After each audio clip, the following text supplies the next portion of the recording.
My parents just lost their Cocker Spaniel. Um, we've had him for 14 years, so he was a family pet. You know, I grew up with him. I have a younger brother, and he really grew up with him. I mean, he got him when he was a puppy, and he was maybe that big, you know, beautiful. He was the size of a guinea pig. We also had a guinea pig. He was smaller than the guinea pig when we got him. And my family is distraught. You know, he deteriorated this year. He lost his vision, his hearing. Cocker Spaniels have ear problems, you know, and they have vision problems. And the use of his back legs, I think he was severely arthritic.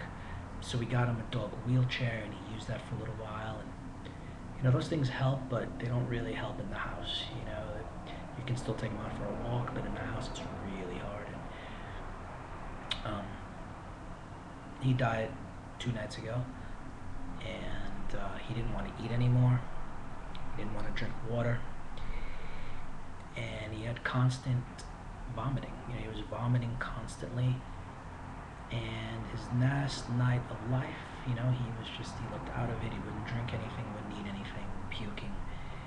And my mother went down, held him in her arms, and he died. You know, he breathed a few times. I think he wanted to say goodbye to everyone. And my brother and my mother, I mean, they were crying. They have a house with a yard, so they were able to bury him in the house, and he died in the house. They didn't want to put him to sleep. I know people have different opinions on that. And they buried him in the front of the house so he could ward off against intruders forever. You know, he was actually a very good guard dog. He was friendly. He had his moments and moods, and I guess what we always remember at Christmas time, he would always know which presents were his, and he would unwrap them, you know? So I notice people have tributes to dogs, and it's hard to watch them without getting all choked up, and cats too, you know?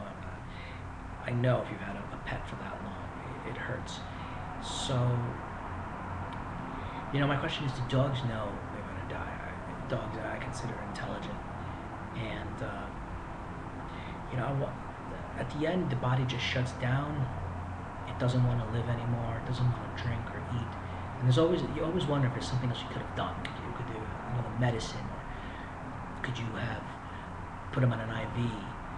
What could you have done to make him live a little longer? But I wonder, at the end, is that what you want, you know? And he died at home, loved with everyone else.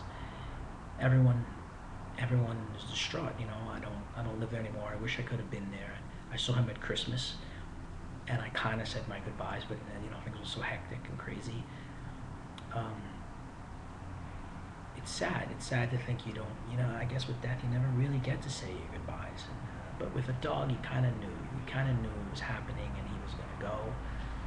I mean, he wasn't able to move at all, and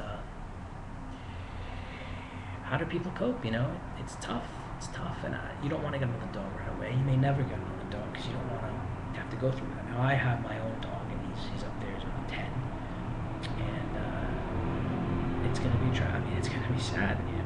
He's friendly, he's spry, he's still good for his age, but the downfall is just so fast and it happens so quick. And I think when a dog dies, you actually think about your own mortality.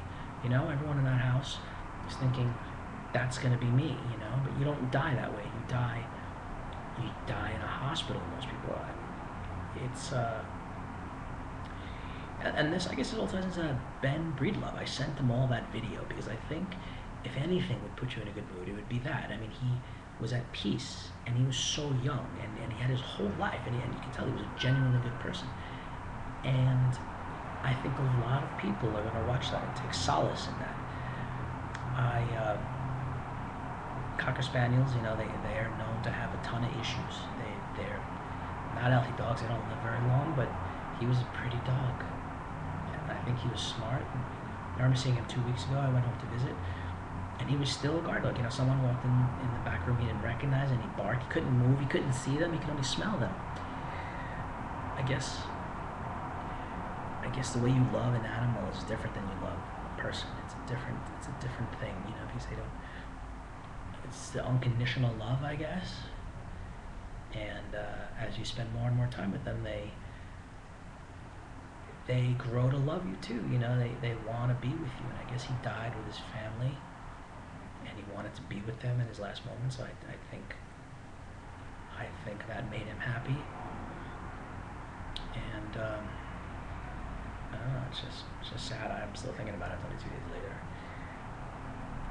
But back to the Ben Breedlove thing. You know, losing your son at that age. I can't imagine. I can't imagine how much more painful and tragic that is. I mean, you wouldn't be able to sleep for a month, if then. And if there's something we learn from that is try to be a better person. And we get so caught up in so many different little things, but they don't matter. They really don't matter. And it sounds cliche, and you hear it all the time, but it's true. We're not here for very long, and we have to make the best of this world.